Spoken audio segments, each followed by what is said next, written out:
Alguém tem que trabalhar nessa Boa noite a todos. Começando hoje o nosso... Começando hoje é ótimo, né, gente? Mais uma aula especial do nosso curso Libertação com a nossa amiga querida Serrana Muniz. Sejam todos muito bem-vindos. E para a gente começar, vamos escutar a nossa Ave Maria, que a gente costuma escutar todo o início. Vamos lá? Opa, botei errado.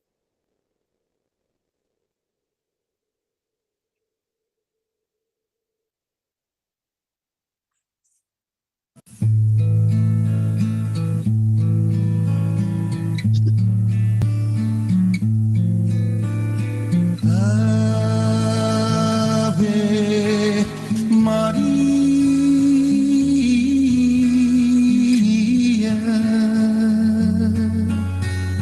Mãe das estrelas, Mãe do céu, alma doce da natureza, ó seiva viva que nutre este chão, dá luz a tudo que vive e respira, leva a dor do coração. Ó doce mãe, estende seu manto nesta terra que tanto precisa de ti. Transforma o coração dos homens para que o paraíso aconteça aqui. Santa Maria,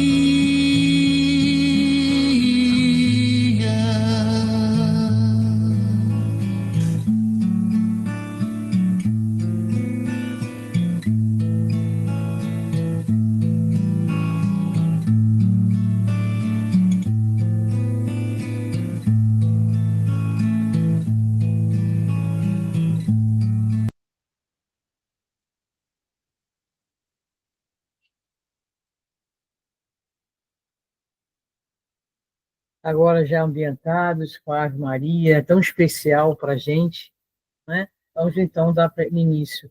Bela, você pode compartilhar a tela para a gente? Pode.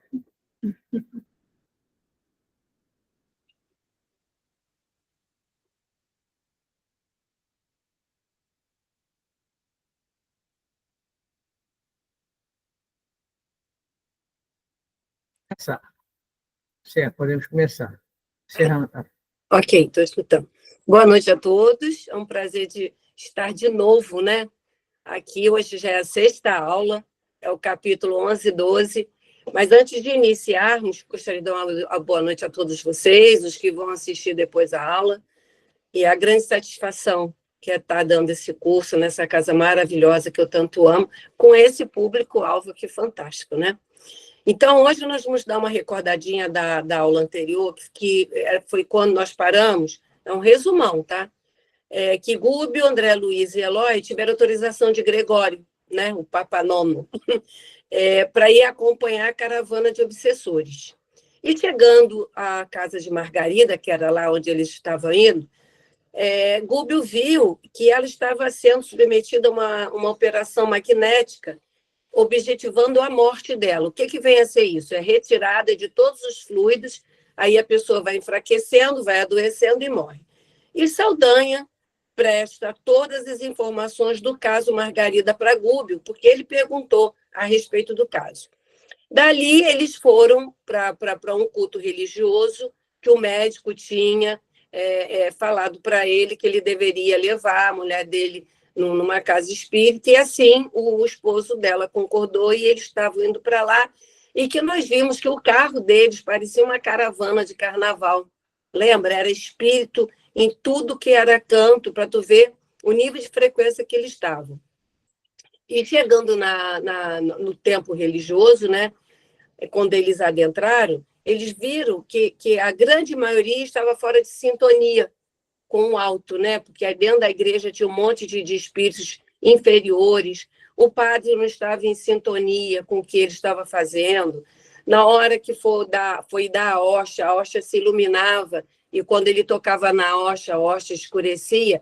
Mas a gente vê como a providência divina é tão bom que as pessoas que estavam com seu coração e pensamento elevado, a hóstia realmente se iluminava e descia e se alojava no coração de todos aqueles que estavam em sintonia com o alto.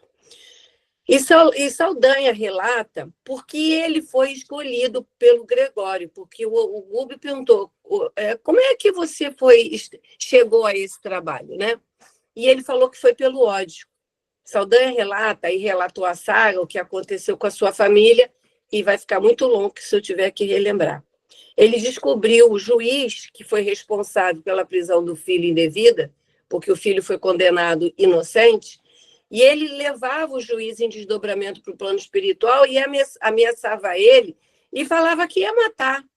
E o juiz, apavorado, dá emprego para a filha dele. E o que aconteceu com a família de Saldanha?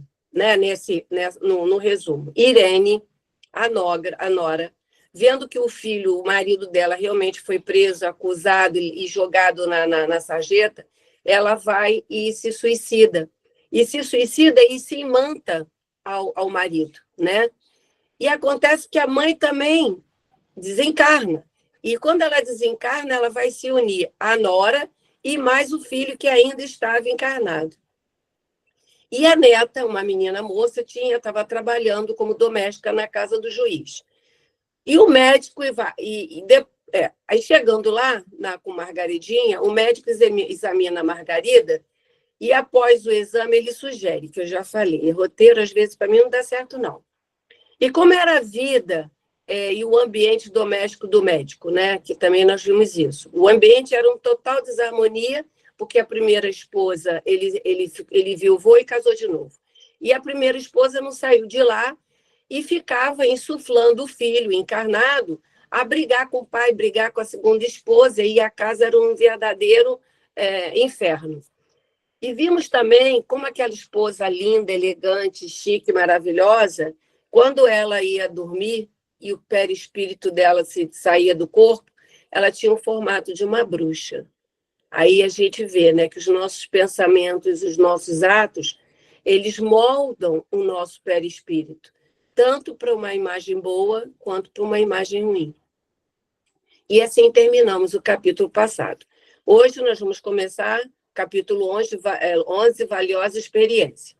E aí, acabando isso tudo, André Luiz relata, atento às sugestões do médico amigo no dia imediato, pela manhã, Gabriel, que era o marido da esposa, conduziu a esposa ao exame do afamado professor em ciências psíquicas. Na verdade, era um médico, né? E Gúbio se mostrou totalmente desagradado. Ele não gostou da ida deles a esse médico, porque ia fazer tudo para impedir, porque ele viu que ele tinha um aconselhamento, ou seja, os espíritos que o cercavam não eram espíritos evoluídos. E aí ele reprovava esse médico porque ele não estava bem assistido para fazer a tarefa dele. E o médium, ele tinha, apesar de ter domínio notável da mediunidade, porque um médium ruim, ele pode ter muita mediunidade também, né? Não exclui. Mas ele não oferecia proveito substancial, porque ele se cercava de espíritos muitos vulgares, com interesses muito ligados ainda à crosta, ou seja, espíritos inferiores. E o que é essencial para um espírito bom, para um médium bom, né? Desenvolver trabalhos santificantes, ter medianeiros de reconhecimento e competência no trato, na relação dos dois mundos, né? Espíritos que estejam acompanhando todo aquele trabalho, que tenha uma determinada envergadura, que seja ligado a casas sérias, porque casas sérias não tem como ser um mistificador. E ter dons mediúnicos no setor informativo, André Luiz nos diz o seguinte, é o mesmo que entrar em contato com os donos de soberba fortuna. Olha que legal, né? O médium que entra em contato com os donos de soberba fortuna são os mediadeiros que passam a informação para todos nós. E essa informação ela tem que ser utilizada para levar a felicidade, o consolo, né? Acalmar o semelhante. É utilizar a mediunidade com responsabilidade. E nós tivemos já Chico Xavier, Divaldo, e ainda encarnado Haroldo Dutra e outros, que têm essa responsabilidade de levar a doutrina, né, de uma forma correta, de uma forma certa, de uma forma científica, e uma doutrina que leva consolo a todos nós. E Gúbio, por mais que tentasse demover o marido da ideia de ir nesse tal lugar, todo esforço foi inútil, porque como Gabriel, que era o marido de Margarida, ele não tinha a prática da meditação, nem da oração, e nem de nada, por mais que Gúbio tentasse intuí-lo para que não levasse, ele não conseguia captar a intuição de Gúbio. E já que ele estava indo de qualquer jeito, Gúbio, já que não tinha como, e de qualquer forma ele estaria ajudando para servir, né? Os três acompanhariam o casal nessa aventura dessa casa espírita, com esse médium mercenário, vamos dizer assim, né? Porque aí a gente vê que o plano espiritual ele nos protege sempre. É a intercessão divina, né? Nós nunca estamos desamparados, mesmo quando nós insistimos em fazer bobagem. Como ele estava levando, coitado, que aí, no caso, ele foi indicado pelo médico, né? E mesmo quando tudo parece dar errado, assim mesmo nós estamos amparados, nós estamos assistidos pelo plano espiritual. E alguns minutos antes das 11 horas do dia, eles se encontravam lá no salão, né, de espera, aguardando a chamada. E tinham 3 grupos de pessoas ali aguardando para ser atendido pelo mesmo médium. E Saldanha, já dando o jeito lá que ele tinha que dar para administrativo, né, de como ele ia resolver aquele caso de Margaridinha, mas mesmo assim ele não saía de perto dela de jeito nenhum. E o professor estava lá dentro do gabinete dele, né, que era uma sala, naquele momento já estava atendendo uma pessoa com enfermidade mental. Aí André Luiz relata o ambiente da casa, né, que eu acho importante a gente sempre saber em que ambiente a história está acontecendo. E André Luiz relata o seguinte, que o ambiente da casa espírita, os presentes se faziam seguidos de grandes números de desencarnados. A casa inteira mais se assemelhava a larga colmeia de trabalhadores sem corpo físico. Entidades reduzidas em expressões evolutivas, ou seja, espíritos que não tinham alta envergadura, iam e vinham prestando pouca atenção no grupo de Gúbio e Eloy. E Gúbio fala o seguinte, alegando interesse, sondagem do ambiente, afastou-se um tanto em nossa companhia, detendo-se no exame acurado dos consulentes, porque como tinha 3 grupos lá, ele foi ver um grupo de cada vez, que vou mostrar aqui 3 casos, para nos passar o que estava acontecendo com aquele grupo de pessoas que estava ali. Pode passar, querida, primeiro slide. E o primeiro slide era o seguinte, cavalheiro de idade madura, dando mostra de evidente moléstia nervosa, permanecia ladeado de 2 rapazes e de várias formas ovoides, escuras e diferentes entre si, aderindo-lhe à organização perispirítica, porque os ovoides eles ficam no perispírito, né? Conforme está mostrando aqui na figura. E quem era esse homem nervoso ali que nós estamos vendo, em que o perispírito, que ele estava sendo obsediado por 2 espíritos obsessores, ainda mais aquela quantidade de ovoides em torno dele. Ele era o investigador da polícia em graves perturbações. Não soube deter o bastão da responsabilidade, porque o poder fascina, né? E quando fascina, você começa a fazer um monte de desmandos. Dele abusou para humilhar e ferir, pelo simples gosto de espancar infelizes a pretexto de salvaguardar a harmonia social. Desde quando espancar alguém salvaguarda a harmonia de alguma coisa? E aí, em seguida, tem um relato da vida dele. Durante alguns anos, conseguiu manter o remorso à distância. Todavia, cada pensamento de indignação das vítimas passou a circular-lhes na atmosfera psíquica, esperando ensejo de fazer ele sentir. Então, todos aqueles a quem ele feriu, a quem ele matou, de que todo o mal ele fez, ficaram todos rodeando eles e intuindo dele que até um ponto que ele ia na verdade, os espíritos, eles não tiram da gente o que a gente não tem. O que os espíritos faziam? Pegava os arquivos que lhes interessavam e botava para ele lembrar. Porque a memória é um disco vivo de milagroso espanto. Porque ali sai fotografia, sai imagem, sai ações, sai vozes, o que ouvimos, o que falamos. Porque o nosso perispírito é um enorme HD. E tudo está ali concentrado. E qual era a maneira cruel de proceder que atraiu esse grupo de espíritos? A ira de muita gente. A convivência constante com entidades de péssimo comportamento, arruinando o teor da vida dele mental. E o remorso, o que aconteceu? Conforme ele ia lembrando do que ele tinha feito, do que tinha acontecido, ele foi abrindo uma brecha. Porque o remorso dele não levou ele para uma reforma íntima, não fez ele melhorar.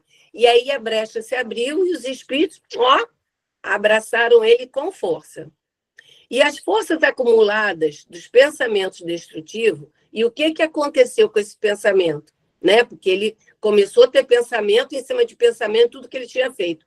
Provocou em si mesmo energias desequilibradas da mente em desvarios, golpeando delicados órgãos do corpo físico dele, como, por exemplo, o sistema nervoso, que padeceu torturas incríveis, porque as lembranças eram constantes. O fígado estava se inclinando para uma cirrose fatal. Aí você vê quantas pessoas vão ao médico, fazem 300 exames, e o médico não consegue descobrir por que está com aquela tal doença.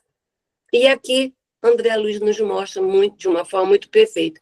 Nós danificamos os nossos órgãos através da nossa má postura, através do nosso mau pensamento, através da nossa alimentação, e muitas das vezes, nesse caso aqui, não saía em exame nenhum. Por que teu fígado está ruim se você não bebe?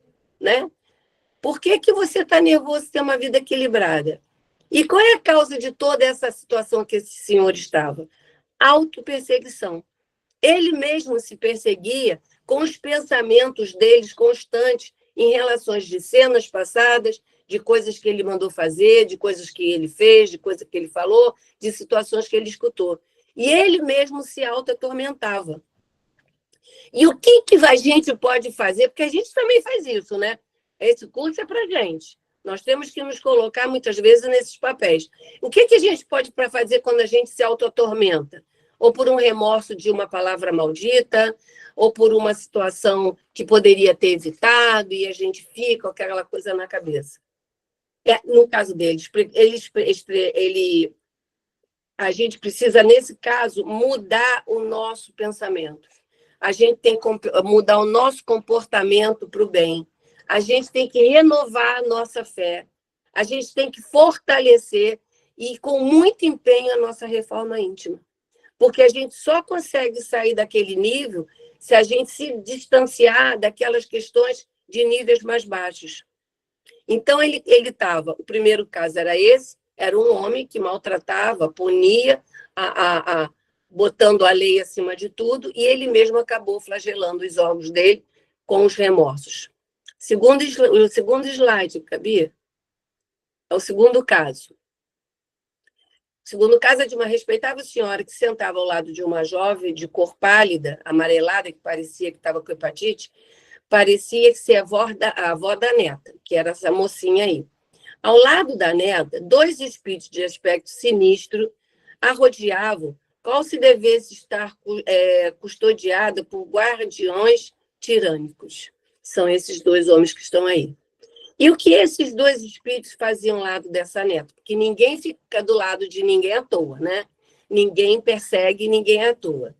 Fios pelos de energia magnética ligavam-lhe o cérebro à cabeça dos irmãos infelizes. São esses essas correntinhas aqui. Então, era tudo ligado, e o que eles pensavam era o que ela falava, né? Eles tinham total controle da fala e do pensamento dela. Mas quem eram esses dois espíritos? Um foi o ex-marido dela de uma encarnação pretérita. E o outro era um irmão do ex-marido, a quem ela desviou para vicioso caminho. Olha só a responsabilidade que a gente tem que ter com a nossa encarnação, né?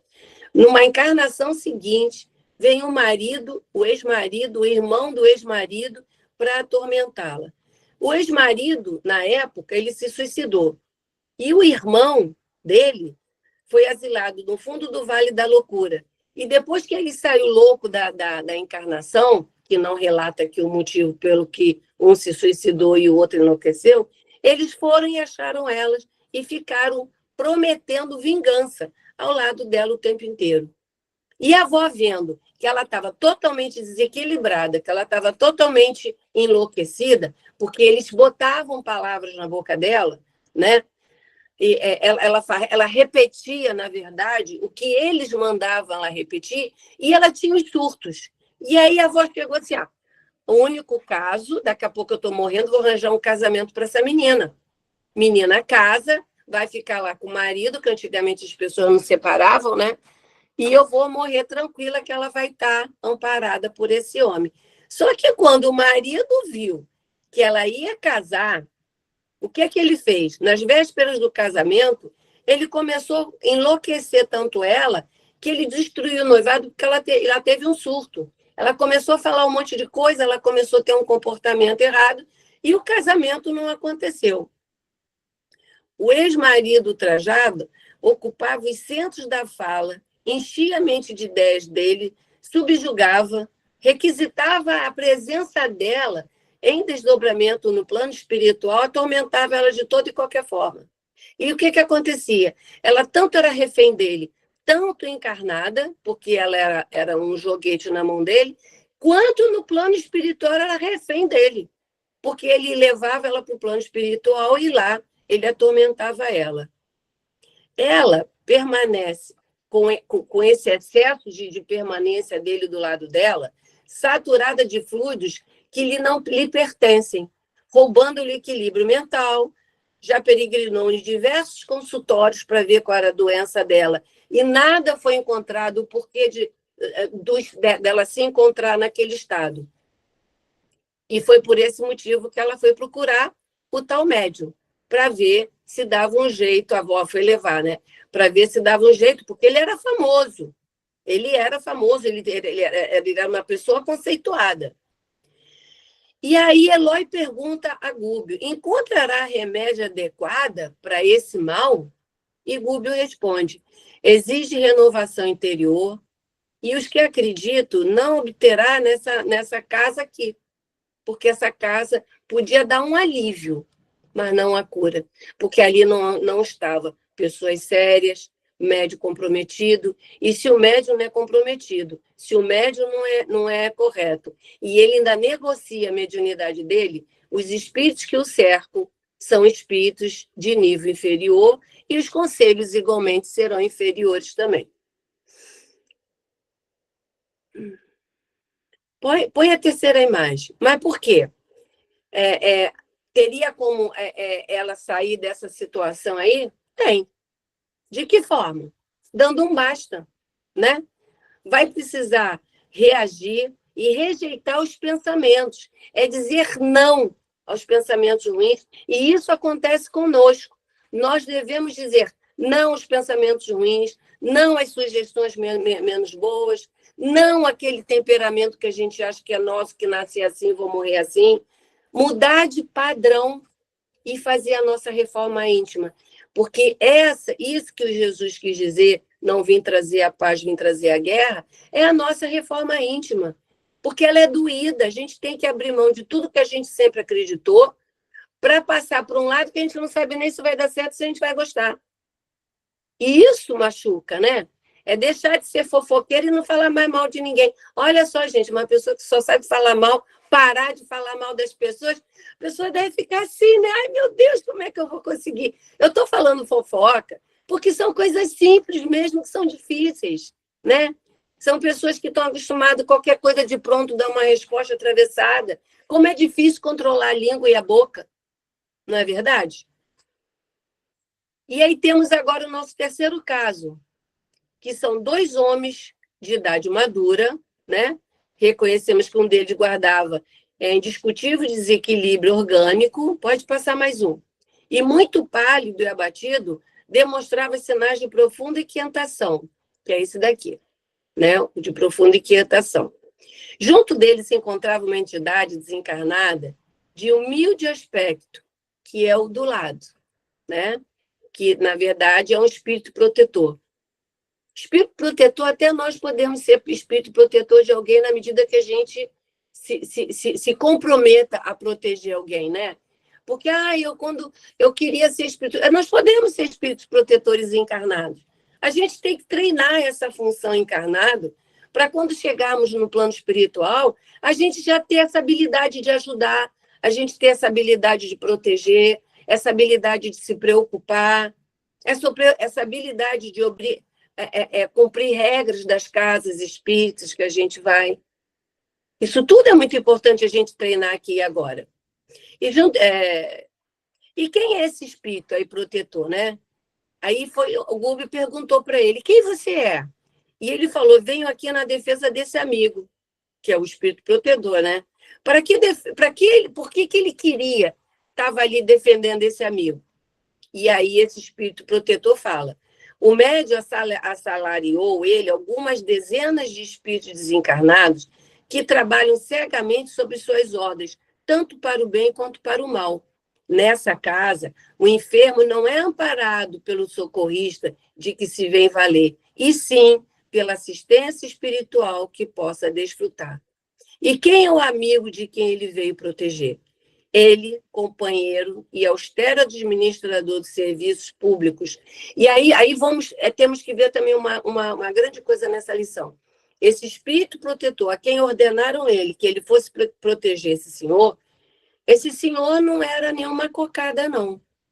Mas, mesmo assim, nós temos a proteção do plano. Mesmo assim, nós somos amparados pelo plano espiritual, porque eles sabem da nossa deficiência. E deixa eu dizer para você quem é ele. Na condição de mordomo, de disciplinador, incapaz de usar o algodão da ternura em feridas alheias, adquiriu ódio gratuito e silenciosas perseguições que lhe flagelou a mente por muitos anos, afetando o sistema circulatório, as veias coronárias, o fígado e o baço.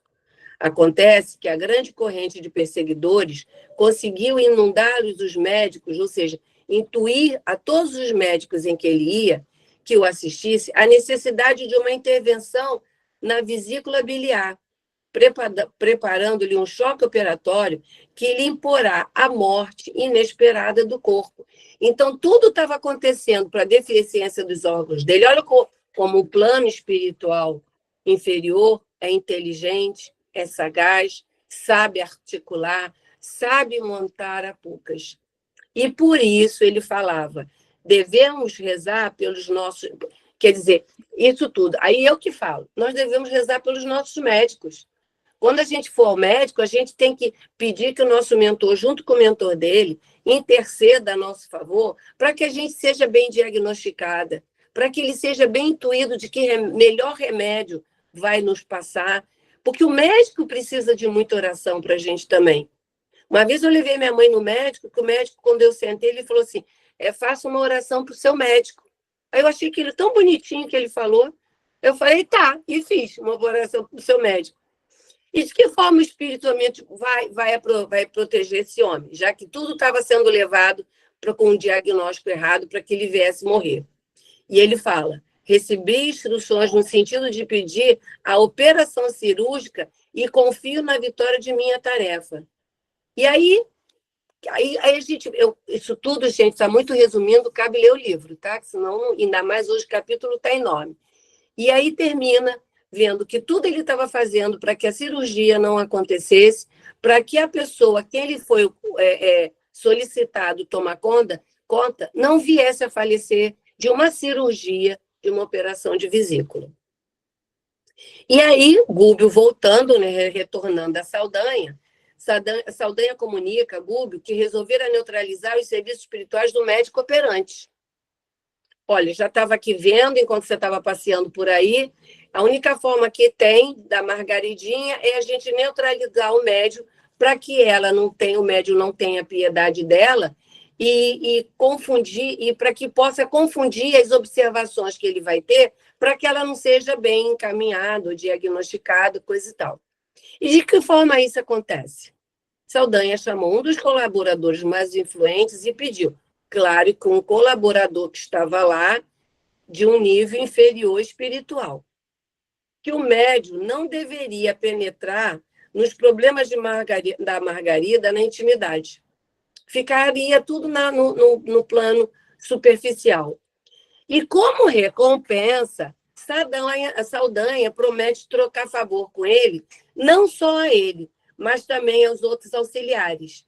E a promessa que Saldanha fez foi que ele levaria eles lá para o local onde está Gregório, e lá eles teriam 1000 iguarias e prazeres. E claro que ele é como se ele tivesse tido uma promoção, né? Sai de lá e vai para onde está Gregório. E Gúbio acompanha esse desenrolar. Quando o marido foi chamado com Margarida, Gúbio falou para Saldanha que ele iria entrar também.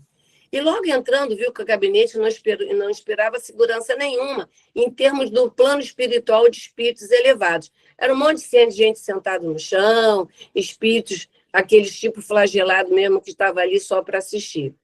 E o médium pôs-se a combinar o preço de trabalho, exigindo adiantamento e pagamento antecipado a Gabriel, que Gabriel era o marido de Margarida. Agora, um médium que vende as suas possibilidades mediúnicas não pode estar bem acompanhado. Ele é um comerciante da mediunidade. E quem vende mediunidade tem quem do lado? Espírito superior, doutor Bezerra, Francisco de Assis? Não. Porque dá de graça o que nós recebemos de graça. Mesmo porque a mediunidade não é do médium. Foi dado ao médium para que ele pudesse reparar os enganos dele na encarnação presente de todos os males que ele causou. E é isso que a gente tem que prestar atenção. Dar de graça o que recebeu de graça. E Saldanha anunciou que precisaria os trâmites da ação mediúnica com a ajuda de uma entidade ali dominante. Quando ele conversou com a pessoa lá que negociou, inclusive, se ajudasse, que ele iria levá-los, que eles iam ter muitos prazeres, que eles iam comer muito bem, que ia ser um lugar ótimo, né? Ele combinou também que ele faria esse tipo de intercâmbio, que ele estaria ali presente. Aí, nesse interim, pode passar mais um slide. Nesse interim, o médium, desligado do corpo físico, que ele já estava na sala, Margarida lá sentada, cheia de ovoide na cabeça, o médium se desprende, conforme está mostrando a figura, e a pessoa a quem ele tinha combinado se ligou diretamente à mente do médium, que era um espírito inferior, que já estava combinado com Saldanha o que ele iria dizer. E qual foi a argumentação do colaborador, né, do Saldanha? Diga ao esposo de nossa irmã doente que o caso é orgânico, simplesmente orgânico. O problema é da medicina comum, sistema de nervoso aos frangalhos. Essa senhora é candidata aos choques da casa de saúde e nada mais. Olha só, gente, o que esse espírito passou para o tal médium, né? E ele ainda virou e perguntou, não é um caso vulgar de obsessão, né? Não seria lícito tentar algo a favor dela? Porque ele ainda tentou negociar com ele e ele diz o seguinte como resposta, cada criatura tem o seu próprio destino. E o médium aceita aquilo como verdade. E essa frase de Ivone Pereira, eu sempre gosto de falar. Adoro essa frase de Ivone Pereira.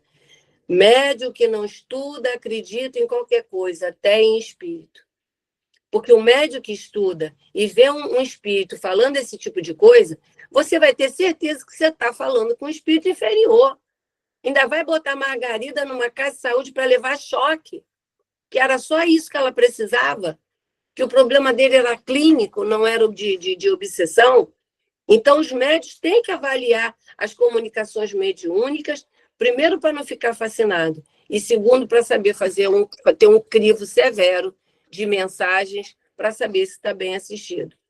E o médium volta para o corpo físico, passa todas as instruções recebidas pelo colaborador e, em seguida, eles vão embora. Já foram ali, já foram assistidos, né? O caso de Margarida não era de obsessão. E aí a gente vê quais são as características que um bom médium deve ter. Primeiro, disciplina, né? Disciplina de estudo, disciplina de higiene mental, disciplina de higiene no falar, de sentir, porque nós somos assim uma esponja que chega a qualquer coisa perto da gente. Está sempre com a prece, sabe? Já acordar agradecendo o dia e pedir proteção para aquele dia, que a gente consiga perceber mensagens que não são mensagens de espíritos superiores. Fazer renúncias edificantes, como tipo controlar a alimentação num dia de mesa mediúnica, né? Renúncias que para muita gente pode ser um sacrifício muito grande.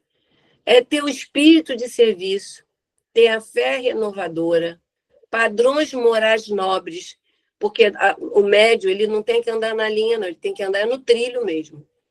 Tem que andar no trilho, porque os padrões têm que ser altos, sim. E muito estudo, porque só o estudo tira a pessoa da ignorância. Só o estudo faz entender que o médium é um servidor a serviço do bem, a serviço dos bons espíritos, para levar paz, tranquilidade, consolo ao próximo. E que aquelas entidades com que esse espírito trabalha, não é para você envaidecer, é um espírito protetor que está ajudando a levar uma casa espírita, sabe? Que graças a Deus que aquele espírito está ali para que a casa não venha a falir. Atender as solicitações e as recomendações que muitos deles dão, porque na casa que eu frequento, a Vera sempre recebeu muita. E acabando... Serrana, a Carla levantou a mão. É que daqui não dá para ver. Fala, Carla. Boa noite a todos. Tendo essa cena aqui, eu lembrei de um fato que aconteceu lá atrás, bem semelhante a isso aí, mas foi dentro de uma casa espírita grande. Aí minha pergunta o médium tem que ter todos esses requisitos, tá? Mas dentro da casa espírita, talvez dê para controlar isso. Mas como saber se a conduta do médico fora da casa espírita condiz com o trabalho mediúnico e ele não vai atrair esses tipos de espírito, né? É difícil, não é? Difícil de a gente conseguir. Olha, que normalmente quando o médium ele é convidado para ir para uma mesa mediúnica, vamos dar um exemplo assim, ele não foi convidado à toa. Houve toda o plano espiritual da casa indicando que a ABCD pessoas vai ter coordenação, vai para a mesa mediúnica, porque a casa não está à deriva. Agora, o comportamento do médium, cabe a ele ter padrões morais nobres. Né? Sim, a questão é essa, então, chegou no ponto. Os espíritos da casa podem convidar, ele pode entrar, mas ao longo da caminhada dele como médium, isso aí pode acontecer, não? Se ele mudar o padrão de comportamento dele fora da casa espírita. Não tem como controlar isso. Normalmente, sempre acontece uma coisa que o espírito é afastado, ou porque terminaram uma mesa mediúnica, que foi justamente a mediúnica que essa pessoa se encontra, ou mudou a coordenação para uma outra pessoa, para dar oportunidade para a nova. Sempre acontece uma coisa que vai haver uma dança das cadeiras e essa pessoa vai sobrar. Porque a pessoa não está escondida. E outra coisa, o trabalho, continuar no trabalho também é muito bom, porque continuando no trabalho, ele aprende, ele se esforça. Porque o Jesus não veio para os doentes, Jesus não veio para os flagelados. Sim, né? sim. Mas assim, a minha dúvida continua nessa questão aí. Porque, olha só, se ele não está na conduta certa, fora da casa, não há como fiscalizar. Esse tipo de situação pode acontecer. Por exemplo, de uma pessoa me colocar no lugar da Margarida, né? Uma Margarida pode, em determinada casa espírita, acontecer a mesma coisa. Não pode? Olha, todos nós temos muitos defeitos. Os maiores doentes são os médios. Os maiores doentes são aqueles frequentadores mesmos assíduos, né? Normalmente, os frequentadores assíduos, os que já estão 30 anos, os que se tornam dirigentes de casa espírita, já têm uma estrutura maior. Não que não vai falhar, não que não vai cair, mas a responsabilidade da mediunidade, a responsabilidade da conduta, a responsabilidade do bom proceder é de cada um de nós, sejamos nós médios ou não. Porque todos Sim. nós somos médios. Entendeu? Não tem como uma casa espírita saber se a pessoa fora no trabalho é um déspota. Tá entendendo? Eu entendo. Agora, assim, a senhora recomendaria, eu estava aqui pensando, tá? Vamos supor, eu estou no caso da Margarida, tá? Imaginando aqui a Margarida. Se ela fosse, por exemplo, né, passasse em outras casas espíritas para outros médicos, tipo o que a gente faz hoje em dia com os médicos. Era o que o Gúbio queria. Era o que o Gúbio queria, que ela fosse em outra casa, não aquela, porque naquela casa o médium não era um médium responsável. Não porque, era. de repente, a gente eu fiquei pensando numa segunda ou terceira opinião, entendeu? Que nem a gente faz aqui na Terra, né? Os médicos, né? A gente faz isso com médicos. Naquela época não tinha muito disso, né? Na época, ainda mais de André Luiz. Não se tinha médios, não se tinha casa espírita. Os médiuns, as casas espíritas e os espíritas, eles eram perseguidos e presos, né? Sim. Bezerra de Menezes mesmo, quando se declarou espírita, o consultório dele, que atendia as pessoas ricas, fechou, porque ninguém mais foi lá se consultar com ele, e as pessoas trocavam de calçada para não cruzar com ele. E nós estamos falando de doutor Bezerra. Mas, assim, atualmente a gente poderia fazer isso para estar, né? Se a gente visse uma situação semelhante, né? Percebesse. Olha, atualmente nós temos que fazer o quê? No caso de Margarida. A receita para Margarida. Ir para uma palestra semanal numa casa espírita séria. Tratamento espiritual, uma vez por semana. Se possível, online também. Evangelho no lar, porque você, quando faz evangelho no lar, você higieniza toda a sua casa, retirando ali os miasmas. Água fluidificada, para quando você sentisse deprimido, nervoso e tudo mais. E passe. Você tem 5 medicamentos a tomar e o resto é com médio. É reforma íntima, é estudo, elevação de padrão moral. Porque todos nós aqui, nós somos 2 pessoas, antes de entrarmos no espiritismo e depois do espiritismo. Quantas coisas que quando eu comecei a frequentar, eu falei assim, isso é errado, e isso aqui é assim, minha avó falava isso. Então, a gente vai se modificando. No largo de um ano, nós não somos mais aquela pessoa do ano passado. Ainda mais que todo mundo se estuda, todo mundo se esforça. Tá entendendo? Não que não vamos errar, não que um dia a gente não vai dar uma escorregada. Mas o importante é que com o estudo, cada escorregada que você dá, você se levanta mais rápido. E a consciência pesa. E quando a nossa consciência pesa, a gente quer consertar aquilo de qualquer jeito. Entendeu? É isso que os espíritos ficam mais felizes quando a gente se predispõe a fazer alguma coisa, eles já ficam alegres demais, porque quando a gente fala, vou pedir desculpas, mesmo que não peça, já houve uma modificação dentro de nós que já nos levou a esse ensejo de se desculpar. E todo e qualquer processo mental de elevação é um progresso, entendeu? Está satisfeita ou eu não expliquei bem?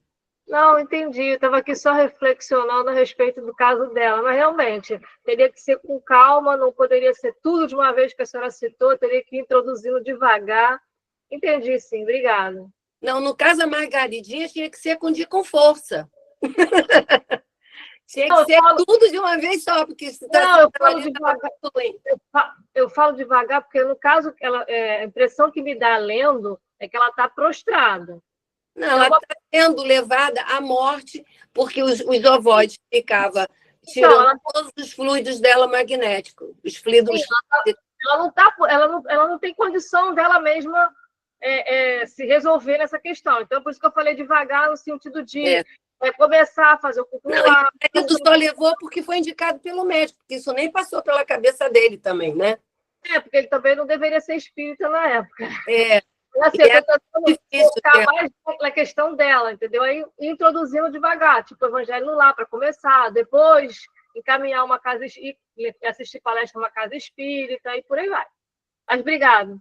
Nada. Deixa eu correr, senão a Simone tira meu emprego. Né, Simone? Bom, voltando. E aí, voltando para casa, que eles saíram lá da casa espírita, todos voltaram para casa, naquele carro com 1 milhão de espíritos em cima, porque não é que você foi um tempo religioso que quando você sai de porta para fora você já melhorou, a melhora é lenta, né, gradual, homeopática. E Saldanha manifestou o propósito de visitar o filho dele que estava hospitalizado na crosta. E Gúbio logo pediu se podia acompanhá-lo. Ele achou meio estranho, né? Mas ele concordou que ele acompanhasse o filho até o hospício, e assim foi. E chegando no hospício, a posição de Jorge, que era o filho ai meu Deus, do Saldanha, era assim, lamentável. Gúbio falava que encontramos eles de... Pode passar o slide, que vai ficar mais fácil. Encontramos ele de bruço no cimento gelado na cela primitiva.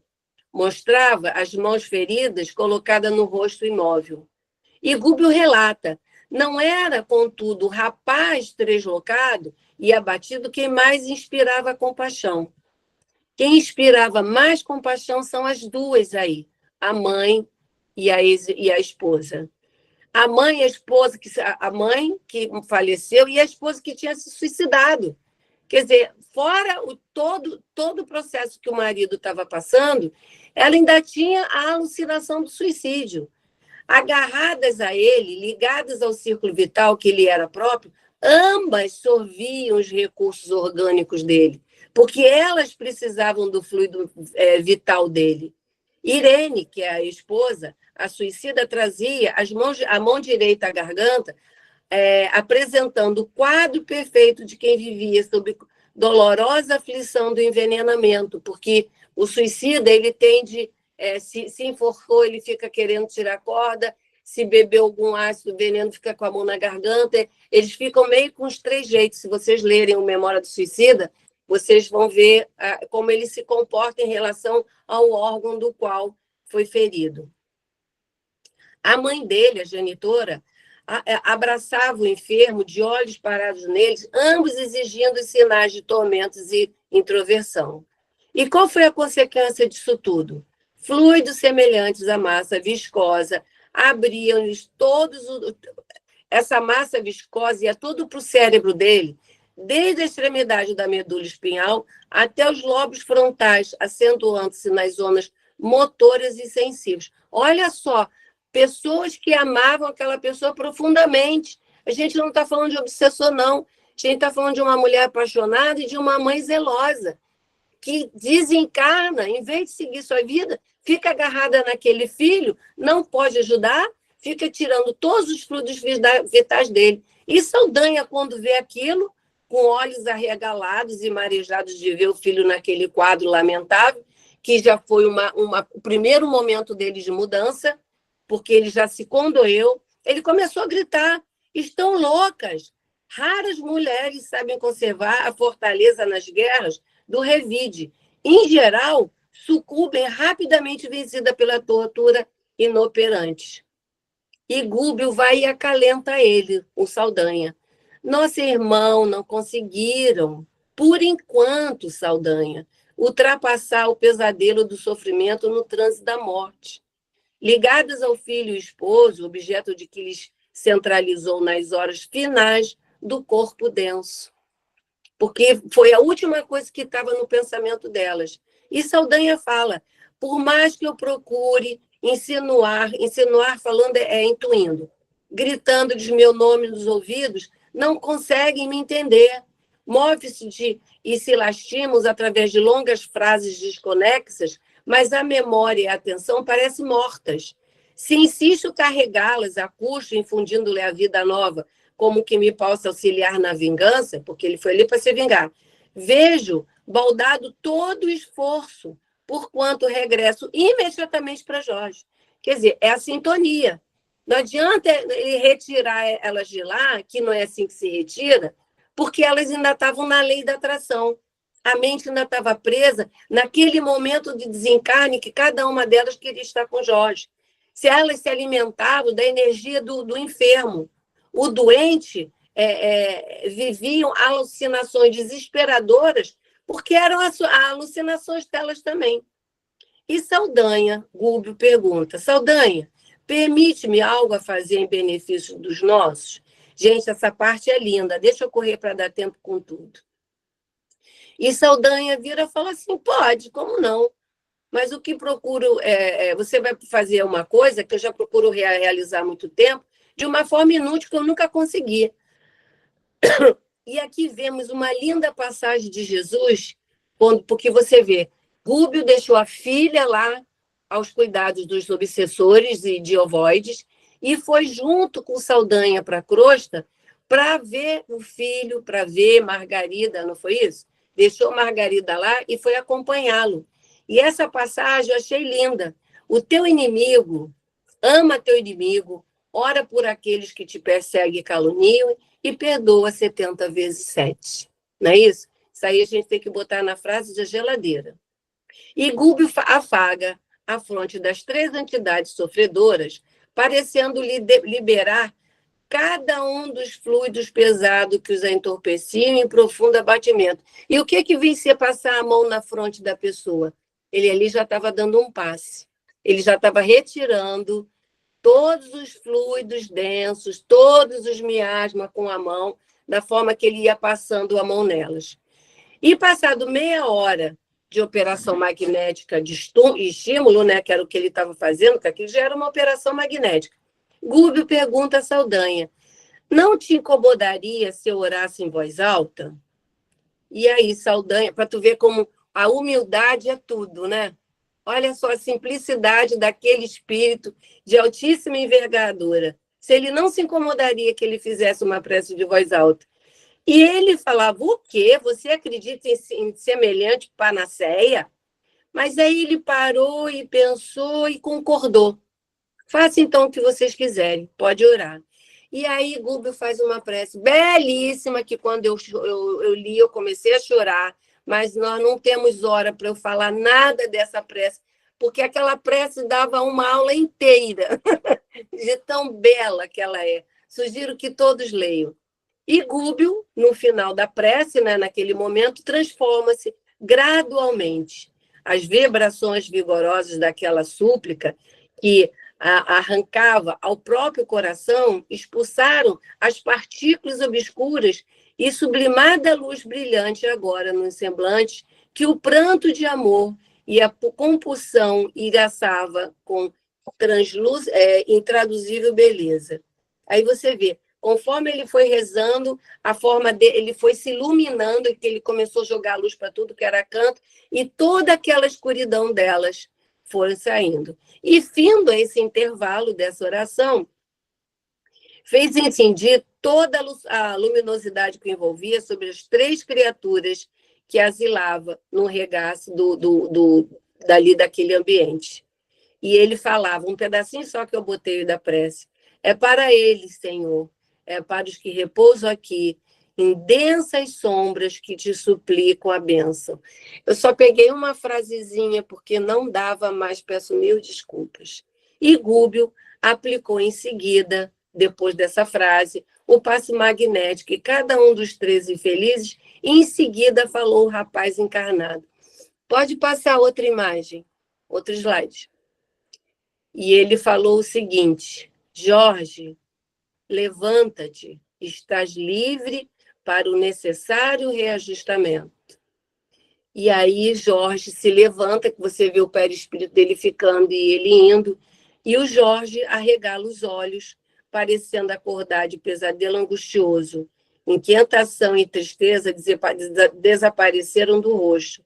No impulso maquinal, obedeceu a ordem recebida erguendo-se com absoluto controle do raciocínio. Ele que estava totalmente deslocado, ele já abre o olho, já totalmente lúcido. Isso é o poder de uma prece que vem do coração. Querida, você que falou comigo, a prece também é um recurso maravilhoso para equilibrar a gente de toda e qualquer coisa. Então, a Margarida, que você estava falando, que faz com o médico, recorre à prece. Quando a gente não sabe o que fazer, recorre à prece.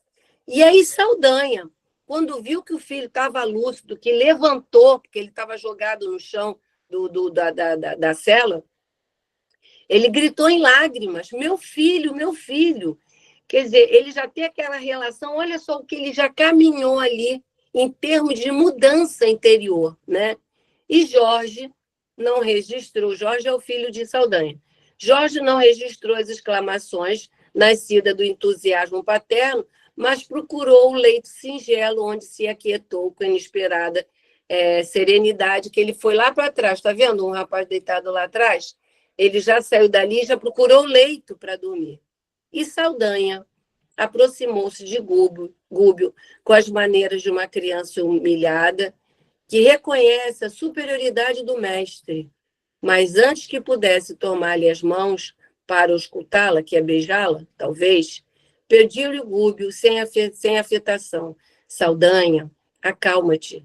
Nossas amigas despertarão agora, porque os três ele estava fazendo esse processo de despertamento. E Gúbio afagou a cabeça de Iracema, que é a esposa do Saldanha, e a infortunada mãe de Jorge voltou a si gemendo: onde estou?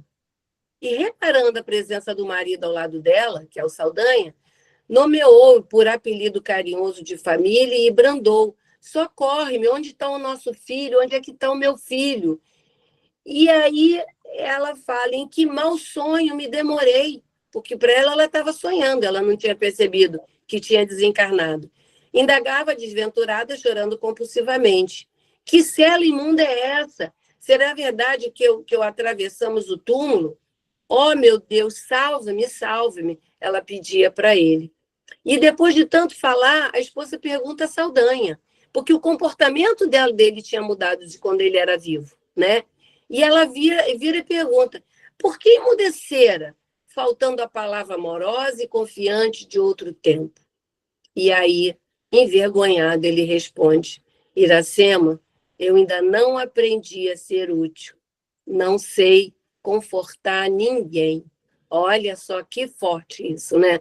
Ainda não aprendeu a ser útil, porque ele desencarnou e ele já entrou em todo um processo obsessivo, e ainda mais Gregório o achou, pegou para ele, porque o que ele precisava era de ódio, porque o alvo do Gregório é Margarida, né? E Margarida misturada nessa confusão toda. E a Irene desperta. Transcorrido alguns instantes, a nora de Saldanha ergueu-se num grito terrível. Sentia dificuldade em articular a voz, sufocava-se ruidosamente, presa à angústia infinita. E Gúbio, para tranquilizá-la, ele fala o seguinte: segurou-lhe as mãos com a mão direita dele, com a outra mão esquerda ministrou-lhe recursos magnéticos balsâmicos sobre o glote, ou seja, passe, né? Ele deve ter feito retiradas. E ao longo das papilas gustativas, acalmando-a de alguma sorte. Embora despertada, a suicida não mostrava relativa consciência de si mesmo, não guardava a menor ideia de que seu corpo físico não se desfizera no túmulo. Era o tipo de sonâmbula perfeita, acordando de súbito. E Irene, após o passe, ela já conseguiu se comunicar, e ela adiantou-se na direção do esposo, né, reiterando nas próprias faculdades, e exclamou em voz alta: Jorge, Jorge, ainda bem que o veneno não me matou. Perdoa-me o gesto impensado. Curar-me-ei para vingar-te. Assassinarei o juiz que te colocou e te condenou cruelmente e cometendo todos esses padecimentos. E aí a gente observa, né, que a gente é o que a gente é. Ela se suicidou. Quando ela saiu daquele transe, ela era quem? Aquela pessoa que queria matar o juiz, né? Que já chegou com todo aquele ódio. Ninguém vira santo porque desencarna. E aí, observando ao contrário do que esperava e que o esposo não reagia, implorou: ouve, atende-me, onde dormi tanto tempo? Nossa filha, onde está? E Gúbio, vendo aquele quadro todo, aproximou-se de Irene e disse: aquieta-te, minha filha. Irene, sem perceber nada do que estava acontecendo, né, que ela estava num estado de loucura, né? E ela falou: sossegar-me? Eu não posso. Quero tornar minha casa. Está grande a minha asfixia aqui, porque o veneno destrói toda essa parte aqui, né? Laringe, faringe, estômago. Chaveiro, que era, como eles estavam dentro da cela, né? Ela chama o chaveiro, que era o guarda que abriria a porta. Chaveiro, por quem é? Conduza-me ao lar. Meu esposo permanece encarcerado injustamente. Estará, por certo, dementado. Não me escuta, não me atende. Por minha vez, sinto a garganta comida de veneno mortal. Quero minha filha e um médico. E Gúbio, vendo aquele estado dela, de que não estava percebendo nada de coisa nenhuma, amorosamente ele se dirige a ela e fala o seguinte: filha, a porta de tua casa no mundo cerraram-se para a tua alma com os olhos do corpo que perdeste. Teu esposo, já liberto dos compromissos do matrimônio carnal de tua filha, e tua filha, desde muito, foi acolhida em outro lar. É indispensável que te refaças de modo a prestar-lhe todo o serviço que desejas. E Irene continua. Rojou-se de joelhos, soluçando. Então eu morri? A morte é uma tragédia pior que a vida, porque ela já se matou achando que estava muito ruim. E a maior coisa, a maior decepção que o suicida tem é quando ele chega no plano espiritual e se encontra vivo. Porque ele tirou a vida dele para acabar tudo. E aí o suicida vê que o nada não existe. O que existe é que a vida continua, de uma forma melhor ou pior do que estava aqui. Mas a vida continua, né? E aí ela chorou desesperada. E Gúbio, amorosamente, vendo aquilo tudo, ele fala para ela: a morte é simples mudança de veste. Isso já está no livro Nosso Lar, que André Luiz falou, né? Somos o que somos. Depois do sepulcro, não encontramos senão o paraíso ou o inferno criado por nós mesmos. E com a voz suave, mais suave ainda, ele continua: por que atiraste fora o remédio salvador, esfalecendo o vaso sagrado que é o continha? Aí tu vê, tudo aquilo que ela estava passando era um remédio, era o que ela precisava passar. Ela precisava passar aquilo, ela vai e encerra com a expiação da encarnação dela. Nunca ouviste o choro dos que padeciam, que é o teu mesmo, ou seja, você nunca observou que tinha mais pessoas que sofriam, a qual você podia ajudar, né? Jamais te inclinaste para registrar as aflições que vinham do mais fundo. Por que não escutaste o silencioso martírio daquele que possui mãos para reagir, pernas para andar, voz para suplicar? Por que não escutou, né, a dor silenciosa dessas pessoas? E a Irene responde: a revolta me consumiu. Onde eu estava, Deus não me socorreu a tempo, porque ele deixou que eu tirasse o meu corpo, né? E Gúbio continua. Olha, isso tudo é doutrinação. Isso aí acontece numa mesa mediúnica. Olha como ela se revolta e ele conversa com ela. Ela se revolta e ele conversa com ela. E ele volta agora falando: procuraste saber antes de onde encontravas, a ponto de te esqueceres tão profundamente de Deus? Abandonar a bondade do Senhor nunca se ausentou de nós. Se transparecia da bendita oportunidade terrena que te conduzia à vitória espiritual. Quer dizer, ela jogou o dever de casa dela fora, né? Reside também agora nas lágrimas de contrição que te encaminham à regeneração salutar.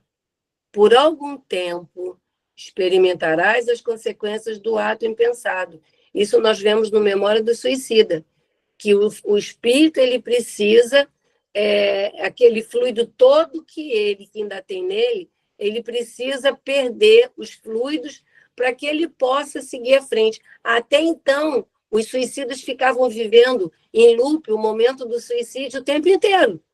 E ficava ali. E esse período ela vai ter que passar.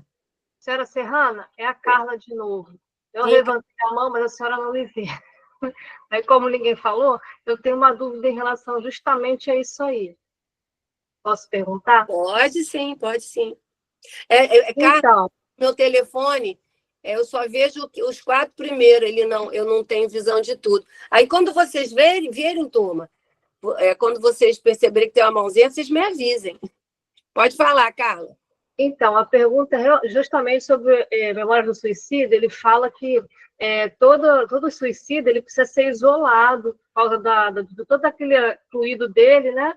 E ele fica revivendo aquela situação, né, da morte e tal. Então, por isso, ele precisa ir para o Vale do Suicida. Aí, nesse caso, é um caso diferente. Então, na verdade, não é uma regra que vá para o Vale do Suicida. Pode acontecer de um suicida ficar imantado a uma outra pessoa devido à conexão fluídica? Seria isso?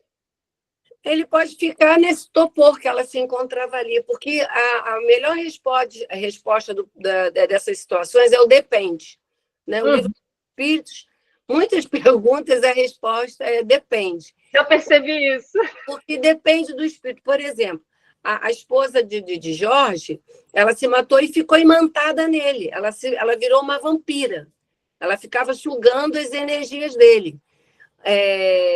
O Camilo, ele desencarnou, ele foi para as ruas e ele foi pego pelos lanceiros de Maria de Nazaré, que já ser resgatado pelos lanceiros, você já está num estado de graça muito grande.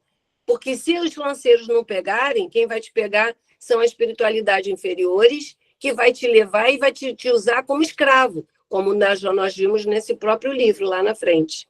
Uhum. Então, tem casos e casos. Entendi. Então, o que está no memória não pode ser uma regra. Entendi.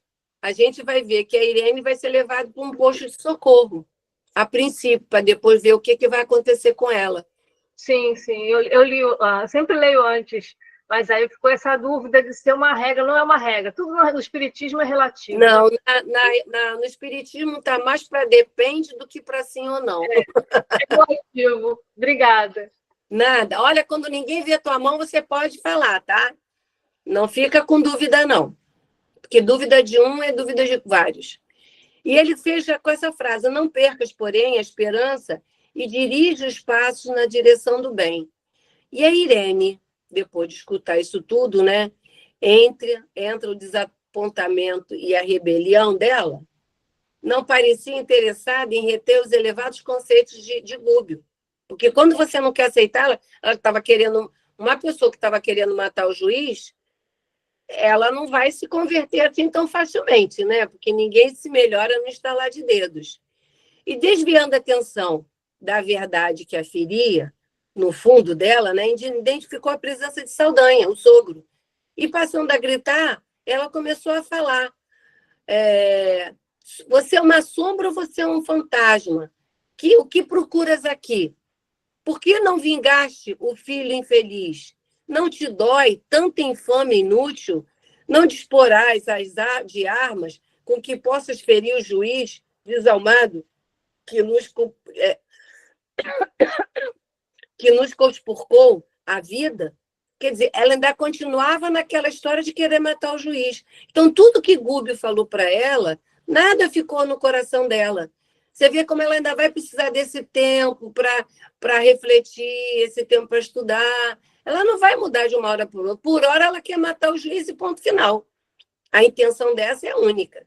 E Saldanha, já tendo se modificado, porque a saída da cela do filho foi um abra-sésamo na vida dele, ele procurou imediatamente o olhar de Gúbio, rogando-lhe cooperação em silêncio, porque ele não tinha nada para dizer para ela.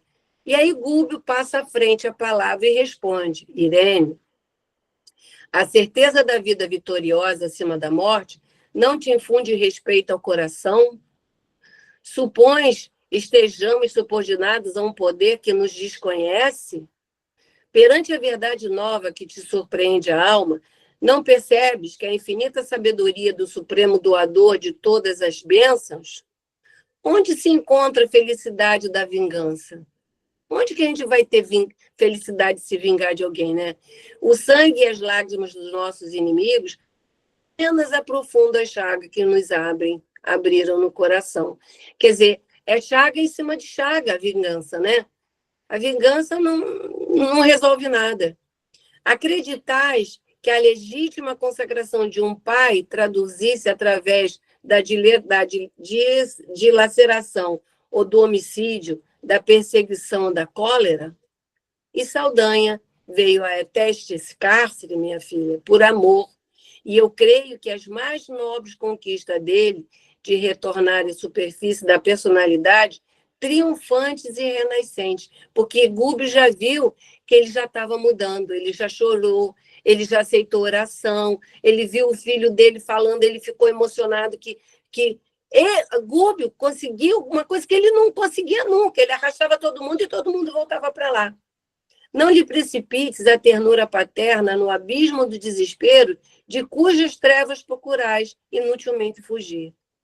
E no final dos argumentos de Gubbio, o que aconteceu? Gente, deixa eu ver a hora. Nossa, já passei muito. Gente, eu vou parar.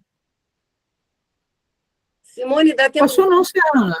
Passou não, acaba 15 para as 10 e pode acabar tranquila, pode acabar, tá? Então eu vou correr mais. Não passou não, fica tranquilo. 45, tá 42. Não, mas se passar um bocadinho, não tem problema. Então, deixa eu continuar aqui. E no final dos argumentos de Gubbio, de tudo que o Gubbio falou, Irene, né, silenciou e começou a chorar. Porque aí já calou no coração dela, né? Porque ela queria fazer um pai se tornar um assassino. Saldanha enxugava as lágrimas que as observações generosas de Gubbio lhe haviam arrancado. Olha só, Saldanha chorando. Iracema, que é a mãe de Jorge e esposa de Saldanha, se declarou exausta e suplicou a dádiva de um leito, né? Porque ela estava cansada. E Gubbio fala com Saldanha. Ambas as senhoras desencarnadas exigem socorro urgente.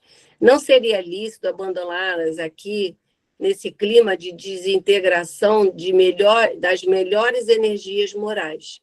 E ele pede ajuda de Saldanha, e eu achei isso muito lindo, né? Aí Saldanha vira e fala assim, concordo sobre intensas modificações, que tirasse ela dali. Aí tu vê, né? E Gubbio pede, assim, com toda simplicidade, né? Se poderia retirá-las. E André Luiz relata, Gubbio explicou-lhe que poderíamos abrigá-las numa organização socorrista, mas para isso precisaria de permissão de Saldanha. E Saldanha aceitou, contente e agradeceu, despontado. Sentia-se estimulado ao bem. Olha só, que maravilha, que milagre que aconteceu naquela cela. Depois de alguns minutos, ausentavam por um hospício e as irmãs enfermas recolhiam, vou pular isso aqui. Saldanha, cabisbaixo, humilhado, perguntou quais eram as armas justas num serviço de salvação, porque Gubbio ainda está com essa ideia de armas, né? E Gubbio responde, em todos os lugares, um grande amor pode socorrer o amor menor, dilatando-lhe as fronteiras e impedindo-o para o alto, em toda parte, a grande fé, vitoriosa e sublima, pode exilar a fé pequena e vacilante, arrebatando as culminâncias da vida. E o livro termina assim, Saldanha não voltou a palavra e fizemos a maior parte do caminho em significativo silêncio. E assim terminamos o capítulo de hoje. Eu sugiro que todos leiam a prece de Gubbio, que é maravilhosa. E Simone, me desculpa por ter passado um pouquinho do tempo. Desculpa. Nem passou, foi no 45. Foi lá no... Passou nada, nem um minuto. Obrigada, Serrana. Vamos fazer a nossa prece final. A Bela vai fazer a prece final para a gente. É porque Bela, você está sem som. Fecha aqui, você abre aí, né? Boa noite, estão me ouvindo? Sim. Vamos fechar nossos olhos, então, desconectar com a espiritualidade amiga. Agradecidos nesse momento a Deus, a Jesus, a toda a espiritualidade amiga e a nossa amiga serrana. Pedimos, Pai, que saibamos cuidar do nosso pensamento, que saibamos cultivar a gratidão, o amor, que possamos, a partir dos exemplos da aula de hoje, nos inspirar para estender a mão àqueles que precisam. Nos inspirar para manter o hábito da prece, o hábito da meditação, para continuar caminhando em direção à nossa reforma íntima. Todas as vezes que a gente se sentir fraco, que a gente cair, que a gente possa elevar o nosso pensamento e sentir os amigos espirituais que estão a todo tempo nos envolvendo, nos cuidando, nos ajudando. Porque não há um filho sequer que o Senhor deixe sozinho. Então, que nós possamos estar conectados a esse amor e que possamos fazer o bem hoje e sempre. Que assim seja, graças a Deus. Graças a Deus. Prece linda. Graças a Deus. Obrigado. Linda prece. Obrigado, meu amor. É que foi Obrigado. baseada na aula linda. Foi muito boa a aula de hoje. Muito Obrigada. boa a aula, muito boa. Obrigada. Obrigada a você. Beijo. Tchau, Deus gente. abençoe. Boa noite. Deus Obrigada, abençoe. Serrana. Muito obrigada. Beijo, gente. Boa noite. Muito Boa obrigada. semana. Deus. Boa Tchau, tchau, noite. pessoal. Boa noite. Noite. Boa noite.